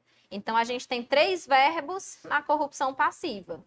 A gente tem solicitar, receber e aceitar promessa. Como nenhuma dessas 3 aí aconteceu da forma que a gente está narrando, não é corrupção passiva. Solicitar, receber e aceitar promessa de vantagem. Questão 30. João, servidor público, ocupante do cargo efetivo de analista de sistemas, no exercício da função e na qualidade de funcionário autorizado, inseriu dados falsos e alterou indevidamente dados corretos em sistema informatizado da administração pública estadual. João promoveu as citadas alterações em banco de dados que compila informações estatísticas sobre segurança pública, com o objetivo de maquiar índices de criminalidade na região do Batalhão de Polícia Militar, onde seu irmão é comandante, e com o fim de obter vantagem indevida para si, consistente no pagamento de R$80 mil. Ao receber o inquérito policial que apurou os fatos descritos contendo farta justa causa, o promotor de justiça deve oferecer denúncia em face de João pela prática do crime previsto no Código Penal. Aqui, quando falar assim de dados, sistema, o funcionário autorizado, não sei o quê, a gente vai para o 313A e o 313B. São muito comumente chamados de peculato eletrônico. Vou logo colocar aqui.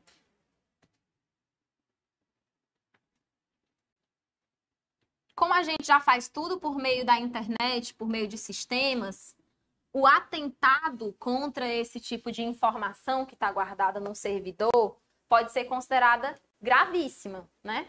Tanto que, se uma pessoa insere ou facilita a inserção de dados falsos, ou então altera ou exclui dados corretos de um sistema como esse, ela vai incorrer na mesma pena do peculato, 2 a 12 anos. Porque já pensou, vocês viram que a plataforma do Lattes saiu do ar, perdeu um monte de coisa? Pois é, absurdo, né? Um monte de gente tinha a vida toda lá dentro. É como se tivessem deletado todas as contas do Instagram que a gente tem há 10, 15 anos. Com todas as informações, com todas as fotos que você só tem lá. Com todos os congressos que você foi. Não tem mais os certificados porque você perdeu, ou porque sua casa, você mudou de casa e não sabe mais onde é que tá, qualquer coisa. A gente perdeu. Então, a gente tem o seguinte, artigo 313-A é o crime de inserção de dados falsos em sistema de informações.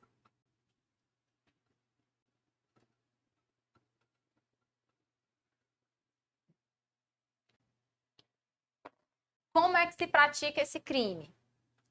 Ou o agente pessoalmente insere os dados falsos, ou facilita que outra pessoa os insira, facilita a inserção.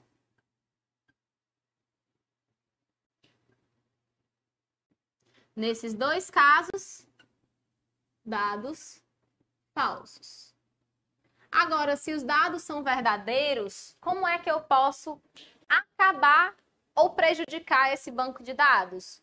Mudando dados certos ou excluindo indevidamente dados certos. Então, a gente vai ter também, como forma de praticar, modificar ou excluir indevidamente dados corretos.